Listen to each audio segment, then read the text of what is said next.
सत्संगी धर्म प्रेमी बड़े ध्यान से सुनिए। आज का जो ये सत्संग गुरु महाराज के वचन जो आप सभी के सामने दोहराए जाएंगे, इसको आप बड़े गौर से ध्यान पूर्वक सुनिए। हर एक वचनों को आप पी जाइए, क्योंकि इसमें बहुत गहरा राज छुपा हुआ है। और गुरु महाराज किस लिए आए हैं, क्या संकल्प, क्या उद्देश्य लिया है, ये जो आपकी आंखों के सामने जो चल रहा है अभी परिस्थिति, चाहे संसार की हो चाहे संगत की हो, इसका मूल कारण क्या है, गुरु महाराज है या नहीं है, कहाँ गए, ये सारी की सारी बातें, और जो सतयुग लाने का बीड़ा बाबा जी ने उठाया था वो कैसे और कब होगा, वो सारी बातें जो है इशारे के तौर पर गुरु महाराज ने यहाँ पर इन वचन वाणियों में बताई है। तो आप लोगों को बड़े गौर से ध्यान पूर्वक इस कार्यक्रम के हर एक वचन को आप सभी को सुनना है। पहले तो हम शुरुआत करेंगे स्वामी जी महाराज के वचन वाणियों से। धर्म प्रेमियों, कुछ वचन वाणियों पर हम अपना ध्यान जो है पहले केंद्रित करते हैं, उससे आपको जो है बहुत कुछ स्पष्टता मिलेगी। स्वामी जी महाराज ने कहा, हमारा काम दूसरा है, व्यवस्था के लिए कोई आए इससे क्या फर्क पड़ता है, बड़े परिवर्तन सामने आएंगे, मैं सब कुछ खोलकर बता सकता हूं पर अभी नहीं बताऊंगा। ठीक है, शब्दों पर आप ध्यान दीजिएगा।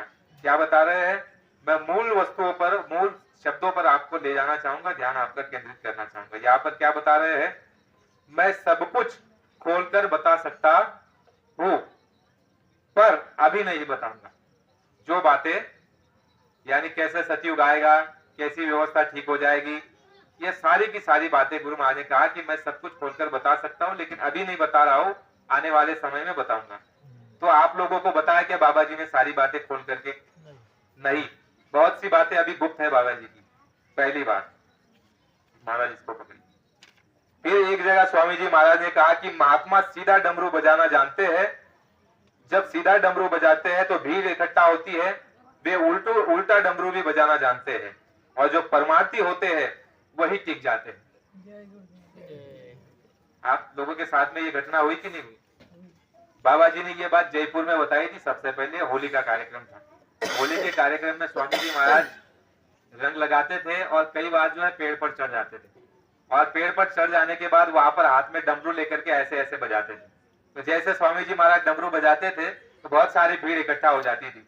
तो स्वामी जी महाराज वहां पर बताते कि बच्चों, महात्मा जब सीधा डमरू बजाते हैं तो भीड़ इकट्ठा हो जाती है, लेकिन महात्मा जब उल्टा डमरू बजाना जानते हैं और उल्टा डमरू बजाते हैं उस समय पर भीड़ कम हो जाती है, छट जाती है, और वही बचते हैं जो परमार्थी होते हैं।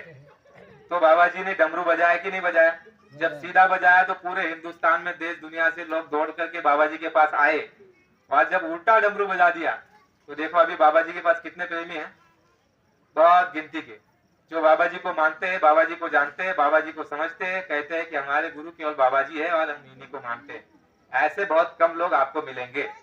तो बाबा जी ने जो है उल्टा डमरू और सीधे डमरू की बात बताई है, तो इसका सांकेतिक बात थी, वो संकेत था कि ये चीज आने वाले समय में तुमको देखने को मिलेगी। तो ये भी आपको देखने को मिला कि नहीं मिला? सीधा डमरू उल्टा डमरू।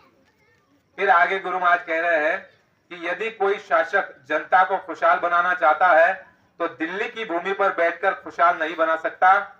गांधी महात्मा चूक गए लेकिन हम चूकने वाले नहीं है। गांधी जी केवल राजनीति के साथ जुड़े थे और हम धर्म के साथ चलकर काम करेंगे। धर्म सब में एक है, एक आत्मा और एक परमात्मा। इस बात को सोचना चाहिए कि अद्वितीय परिवर्तन होगा। सारे विश्व के लोग भारत भूमि को सिजदा करने लगेंगे। सतयुग भारत में स्थापित होगा।